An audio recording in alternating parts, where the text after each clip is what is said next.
Le président de la République est président de la République et chef de l'exécutif. Ça veut dire que John Goute, attends, il fait quoi en dehors d'ouvrir les chrysanthèmes ou bien d'assister au lever de corps? Là, il faut être sérieux. Mais attendez, c'est parodié, mais techniquement c'est ça. Mais attendez, soit vous me posez la question et vous acceptez mes réponses. Allez-y. Ou alors poser la question en attendant les réponses que vous voulez. Quelle est l'action d'éclat de John Goute pendant 7 ans? Rien. Les ministres sont décédés. Il a fait quoi? Il a rien fait. Le seul. Et moi, c'est à travers la gouvernance. Non, mais j'en sais On était à Solé de chuter. Solé en chute. C'est à travers la gouvernance de John Goute que j'ai compris que le Bissubia avait effectivement dit à Marafa que j'ai à peine 5 ou 6 ministres. Les autres, ce sont des fonctionnaires à qui j'ai donné un titre. Attendez, il y a des ministres qui se foutent pas mal de John Goute. Ah bon? Et vous avez un ministre d'État, secrétaire général extrêmement fort, n'est-ce pas, avec qui met John Goute sous l'ombre. Donc ce n'est pas une équipe. Chacun n'a pas son travail. Le ministre d'État, SGPF, fait son travail et le Premier ministre, chef du gouvernement, fait vraiment son travail. D'habitude, il n'est pas normal qu'un SGPF, fut-il Minita, s'adresse directement au ministre, il donne des directives. C'est haute instruction. Oui, c'est haute instruction, c'est justement ça. Et quand je parle d'un pays ingouvernable, parce que les hautes instructions, on a vu comment ça chevauchait entre un président de Fédé et un vice-dieu. Donc, John Goute, en réalité, très bien. Il est où? John Goute, la preuve, c'est que nous avons l'un des rares premiers ministres qui entend son nom à la radio. Il entend le nom de ses ministres à la radio. Non, c'est pas vrai. Est-ce qu'il est consulté quand? Non, ce n'est pas vrai. Il le nomme souvent seul et après on nomme le gouvernement. Non, ce que je suis en train de dire, parfait. Je n'ai pas dit que c'est le même décret. J'ai dit qu'il entend son nom à la radio, il est Premier ministre. Dans les 10 minutes qui suivent, il est en nom. C'est ministre. Lucien Bidima, il est capable de voir le pauvre. A-t-il failli? Je voulais d'abord relever quelque chose, parce qu'on ne peut pas quitter ici sans que je ne vous dise. C'est totalement faux. Quoi? Que quelqu'un peut déchirer le décret présidentiel. Je veux donner une information. Le bureau du président Paul Biya, au 3e étage, au niveau du palais de l'Unité. Oui. Le cabinet civil est au niveau du 2e. Tout à fait. Personne ne peut avoir accès au bureau du chef de l'État si lui-même ne nous a pas demandé de venir. Même pas ça. La dernière fois que vous avez mis les pieds à la présidence de camp, je vous dis, pour savoir que le président a amorti beaucoup de gens le président va. Il faut arrêter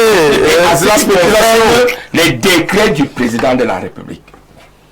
Je vous dis, Paul Biya, que nous connaissons, ne venez pas à nous dire que quelqu'un peut se lever et déchirer son décret. Parce que vous ne savez même pas ce que c'est que la sécurité présidentielle, ou bien vous voulez donc nous faire comprendre que si le président, le remaniement n'est pas bloqué. Le remaniement n'est pas bloqué. Parce que c'est le président même qui ne veut pas. Vous avez suivi, si vous regardez le président Biya n'agit jamais sous pression.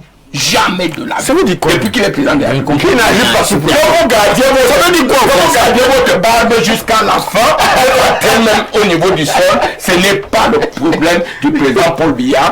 Il va faire son remaniement en son temps, quand il aura réuni un certain nombre de facteurs. Je pense aux jeunes, je pense aux hommes d'expérience, comme nous autres, je pense à tout le monde.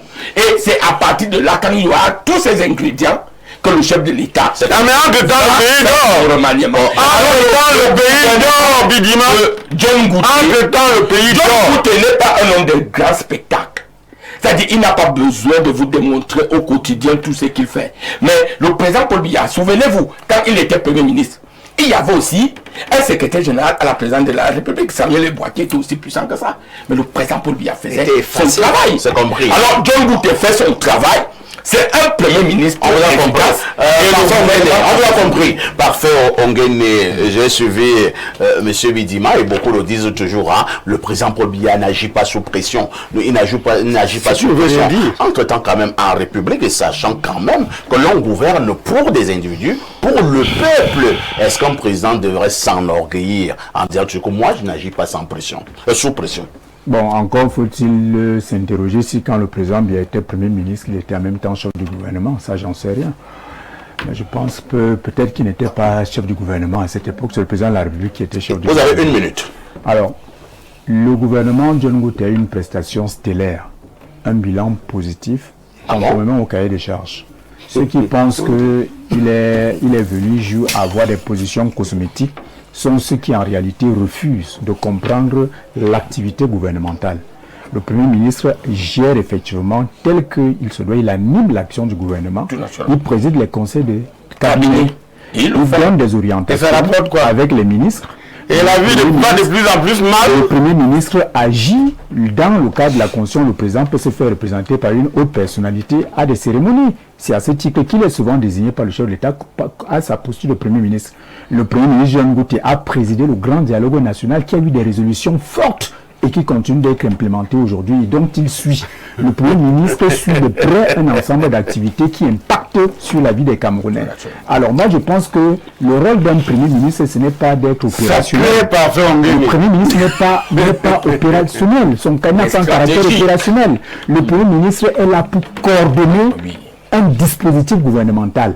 Ceux qui agissent de façon opérationnelle, ce sont les ministres. Donc vous n'avez pas besoin de voir le Premier ministre sur le terrain pour aller faire quoi que ce soit. Encore que lui-même y va. On a vu le Premier ministre aller inaugurer des usines à Kribi, partout, autonome, et c'est mais à l'Est. On a vu ce monsieur travailler. Alors c'est de cette émission. Je n'ai rien dit, moi. Nous sommes désolés. C'est la fin de cette émission. Merci à tous. Plateau, la rediffusion de ce programme, c'est tous les soirs à partir de 22h30. Avec tout ceci, que faites-vous encore ailleurs?